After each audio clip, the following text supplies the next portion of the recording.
Treinar as emoções para ser feliz. Deus e a psiquiatria. As histórias destes dois líderes comunitários devem dar-nos uma grande lição. As pessoas preparadas e experientes na vida nem sempre sabem falar de si mesmas. Elas ficam isoladas no seu mundo, sofrem desnecessariamente. Elas não perceberam o treino da emoção que Jesus Cristo fez no jardim do Getsemane. Há milhões de pessoas na Terra que acham que a psiquiatria e a psicologia entram em conflito com a sua fé. Os profissionais destas áreas não fazem muito, usam apenas certos medicamentos e ou técnicas psicoterapêuticas que ativam certas funções e potencialidades intelectuais que estão no cerne da alma humana, criadas pelo autor da vida e que são subutilizadas. Na psiquiatria nada se cria, tudo se transforma. Usamos sempre os ingredientes do ser humano. Ele é o grande agente de mudanças. As pessoas devem, em primeiro lugar, procurar os seus amigos, os seus professores, os seus íntimos para serem ajudadas. Devem continuar a ter relacionamentos cada vez mais estreitos, abertos e inteligentes com Deus, independentemente da sua religião. Jesus Cristo atingiu o topo da saúde emocional e intelectual. E o treino da emoção e da arte de pensar que ele realizou enriquece todas as técnicas da educação moderna e da psicologia preventiva.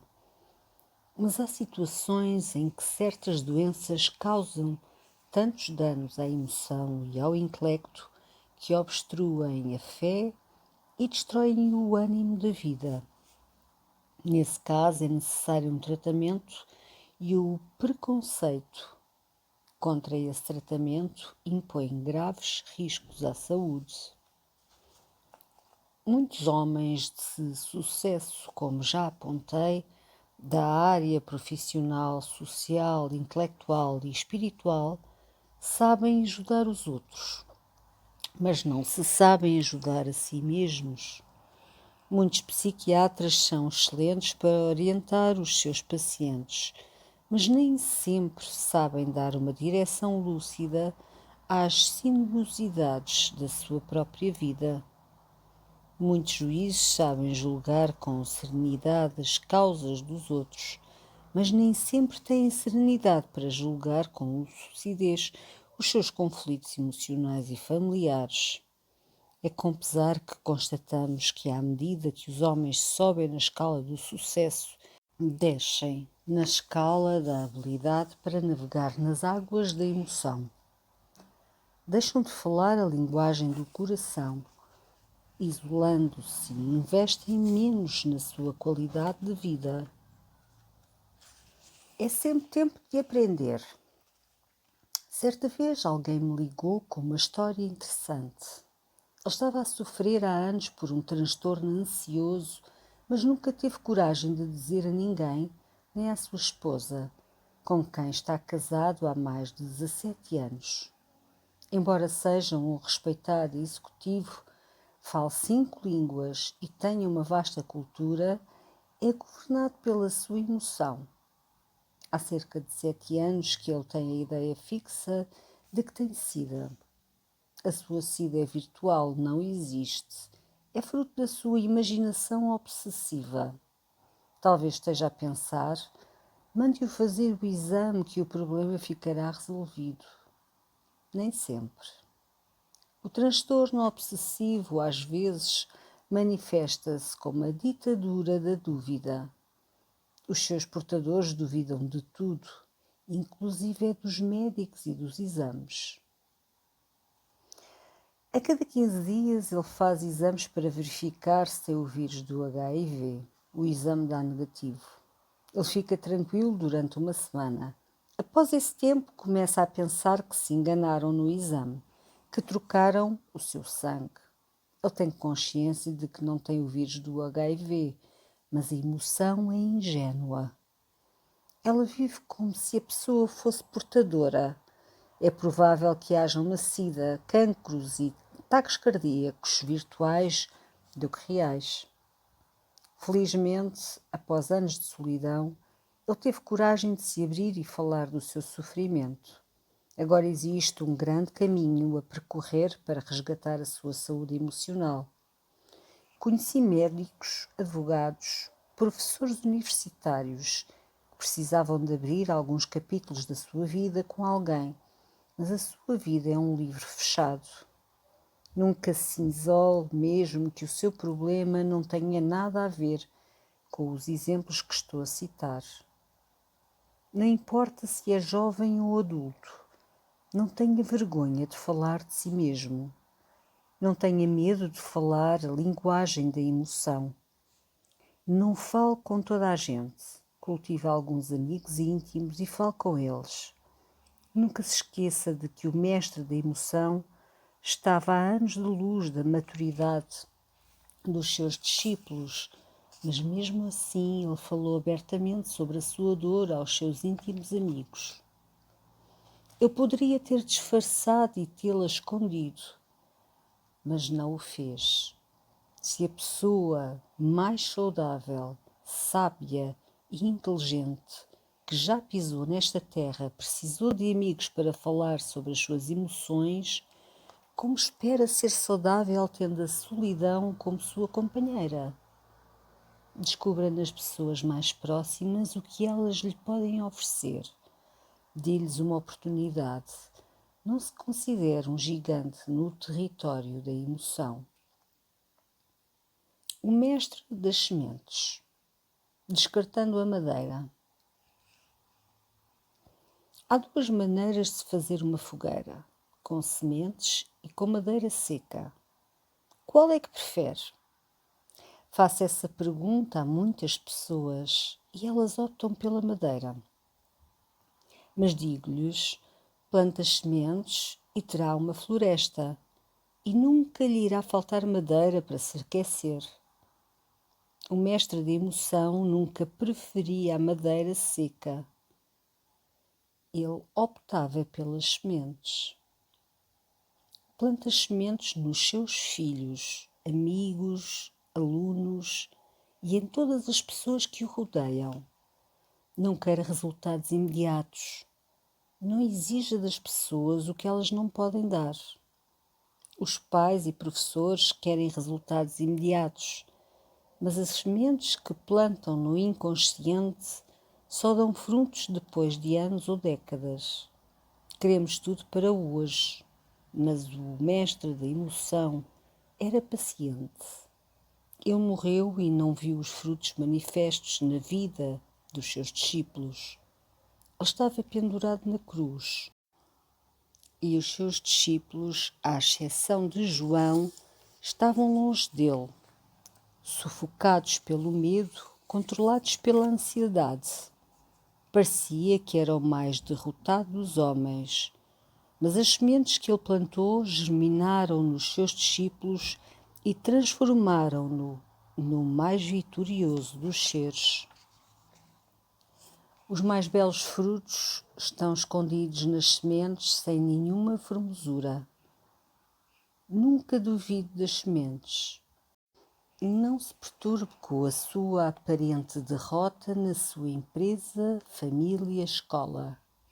Um dia as sementes que você plantou trarão a sua vitória. O mestre da vida, antes da sua morte, semeou a coragem no território do medo. Semeou a sensibilidade no solo da intolerância. Semeou a mansidão no solo da ansiedade. Semeou o amor no solo da discriminação. Capítulo 6. O treino da emoção do mestre dos mestres. A história de um grande rei que se vestiu de miserável. Havia um grande rei numa terra muito distante. Era o mais poderoso rei de que já se teve notícia. Os seus territórios eram imensos. O seu poder superava o sonho de todos os poderosos. O seu exército tinha milhares de oficiais e hostes incontáveis de soldados. Era grande em poder e imensurável em sabedoria. Os pensadores prostravam-se aos seus pés e bebiam da sua inteligência. A sua eloquência roçava o inacreditável. Todos os oradores do mundo ficavam perplexos ao ouvi-lo.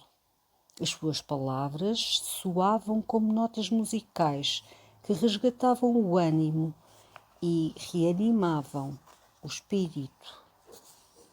A sua bondade era bela como a mais agradável melodia. Tinha milhares de serviçais, mas dava atenção a todos como se eles fossem reis.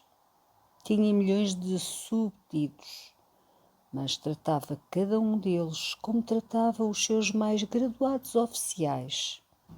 Os pequenos do seu reino eram honrados como sábios.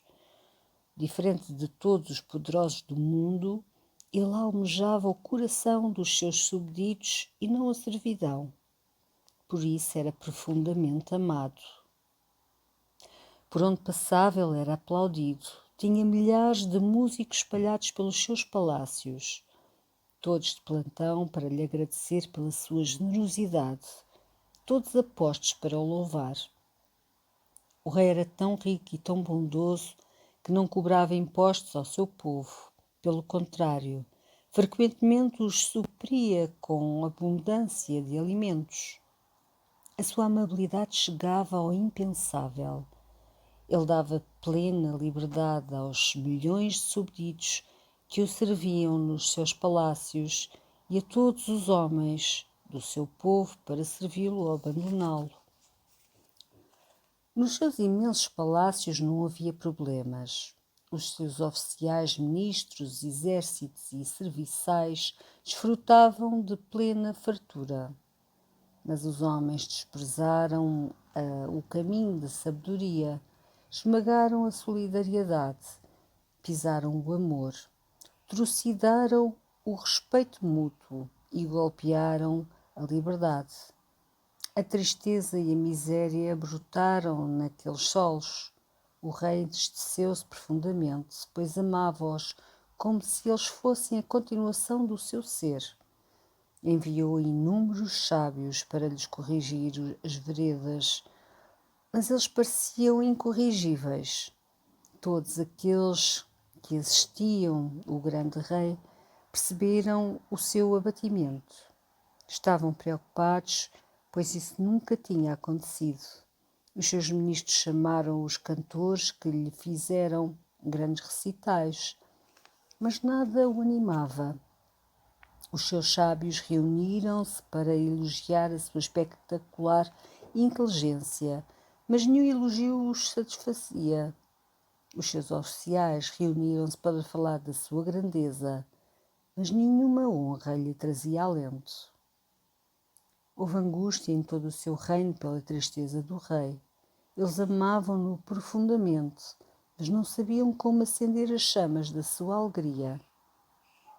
Os mais íntimos fizeram uma reunião e perguntaram-lhe: "Por que estás tão triste?" E ele disse: "Como posso alegrar-me tendo consciência de que a dor fez morada nos humildes das minhas terras? Quero saber o que se passa nos becos das suas vidas, nos recônditos das suas emoções." Disseram-lhe: "Sabemos que tu amas muito os homens do povo, mas tu tens todas as notícias sobre a vida de cada um deles e, além disso, eles são arrogantes e erram diariamente.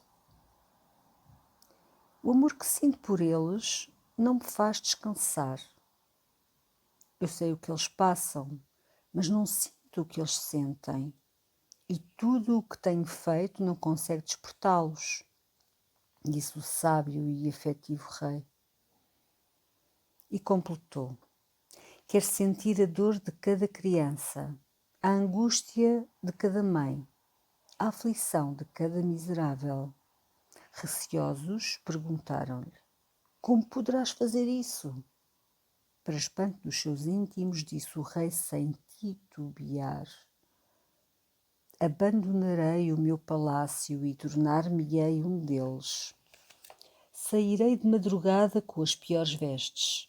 Farei uma longa caminhada e, sem que eles percebam, penetrarei nas suas casas. Comerei da sua comida. Alegrar-me-ei com as suas alegrias e chorarei com as suas lágrimas. Indagaram: grandioso rei, tu deixarás os teus milhões de súbditos, a tua glória imarcessível e todo o conforto de toda a tua grandeza te proporciona? Ele reafirmou: sim, nada me satisfaz se não souber como aliviar a miséria do meu povo. Perturbados, perguntaram: quantas legiões de exércitos queres que te acompanhem? Nenhuma. Irei só, disse o rei. Mas não é lógico, retorquiram. Eu sei, o amor nunca é lógico, afirmou ele. Ainda arriscaram fazer uma última observação. Sabemos o quanto és bom e que vais até às últimas consequências para resgatar quem tu amas, mas poderão confundir-te com um miserável, com um mendigo, com um criminoso, com um salteador. Poderão desprezar-te, humilhar-te, prender-te e atentar contra a tua vida. Talvez te chamem louco e herético, apesar de esconderes todos os tesouros da sabedoria. O rei fitou-os e disse: eu sei tudo o que me pode acontecer, mas dou-lhes uma ordem. Ainda que me firam, me maltratem, me considerem o mais vil dos homens, arranquem-me as lágrimas e a vida, nunca intervenham. Quer mapear os meandros da alma do homem, quer compreendê-lo de maneira completa e atrair a mim todos os que puder. Espero que vocês compreendam, preciso de ir. Não compreenderam. Apesar de se refrescarem diariamente com o seu amor, não compreendiam a dimensão da sua fonte. Comovidos, dele se despediram. Solitário, o rei saiu de madrugada. Fez uma longa jornada. Então penetrou sorrateiramente no seio da humanidade. Nos primeiros tempos analisou a dor, as angústias, as inseguranças, as fragilidades, a incapacidade de perdoar, de superar a ira, de transcender a inveja, de se alegrar, de amar. Depois de um longo período no anonimato, começou a revelar a sua inteligência e amabilidade. Por onde quer que transitasse, o rei, maltrapilho, deixava os homens atônitos, espantados com as suas respostas e com os seus gestos.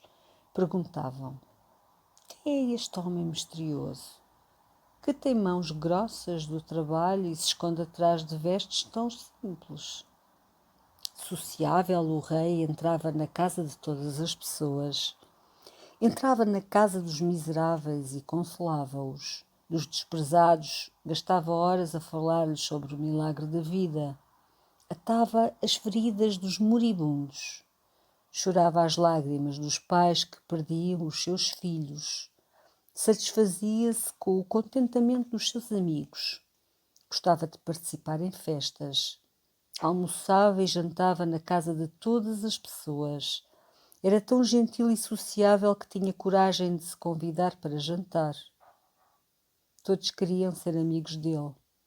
Alguns, querendo protegê-lo, afastavam-no da multidão, mas ele furava o esquema e abria continuamente a agenda da sua emoção. Queria ser amado e não temido. Por isso não revelava claramente a sua identidade. Gostava de esconder a sua grandeza. Procurava o amor despretensioso. Alguns colocavam-no nos céus, outros inclinavam o peito sobre ele e achavam-no tão simples e humano. As suas palavras ardiam no coração e ensinavam as pessoas a amarem-se e a respeitarem-se a si mesmas. Falava em público com uma segurança e uma eloquência jamais vistas. Ele vestia-se como um miserável, mas discursava como o príncipe da sabedoria. O cheiro das pessoas perfumava as suas narinas. Gostava de se misturar com todos e criticava a arrogância dos maiorais. Então começou a ter problemas. Alguns observavam as fagulhas do seu poder, queriam fazer dele um líder político. Mal sabiam o poder que ele desprezou. Outros queriam fazer dele Deus, mas ele insistia em ser reconhecido como um homem. Apreciava ser chamado de filho do homem. Almejou ter todas as experiências que os miseráveis viviam. Permitiu que a fome, a miséria, o desprezo, a humilhação, as feridas, a insônia, a angústia batessem nas portas da sua vida. Deixou tudo o que tinha para ter tão pouco, mas fez do pouco muito. Desse modo aprendeu a viver contente em toda e qualquer situação. Nunca alguém tão grande se tornou tão pequeno para ensinar os pequenos a serem grandes. O seu olhar era penetrante. Havia uma fonte de sensibilidade por trás da menina dos seus olhos. Conseguia ser grande nas pequenas coisas. Gostava de contar histórias. Contava milhares delas. Através delas estimulava os homens a pensar, a mudar os seus conceitos e a rever a sua maneira de ver a vida. Como era o mais rico dos seres, embora escondido na pele de um miserável, nada exterior o seduzia. A riqueza, o poder e as vestes dos maiorais do povo eram bens miseráveis se comparados aos bens dos mais humildes servos no seu reino. O poder que os graduados possuíam não se comparava ao poder dos seus oficiais menores. Por isso ninguém compreendia porque é que a glória humana não o atraía. O rei queria reinar no coração humano. Por amar o homem incondicionalmente, qualquer um era candidato a invadir a sua intimidade. Fez dos abandonados os seus companheiros e dos desfavorecidos os seus discípulos. O desprezo pelo poder, a sua oposição à arrogância humana e o seu envolvimento com pessoas vis geraram ódio nos poderosos da sociedade e nos guardiões da moralidade. O rei chorou, não por medo, mas pela dureza do coração humano. Acolhendo os homens, conquistou ardentes inimigos. Acharam-no um impostor e da sua linhagem real ninguém cogitou. Ele foi amado profundamente e rejeitado drasticamente. Planearam tirar-lhe a vida. Como ele queria viver tudo o que os homens viviam, deixou-se prender, ser torturado, ferido, cuspido, retalhado com açoites. Fizeram com ele tudo o que não se deveria fazer com os mais vis criminosos. Mas o rei não abriu a boca.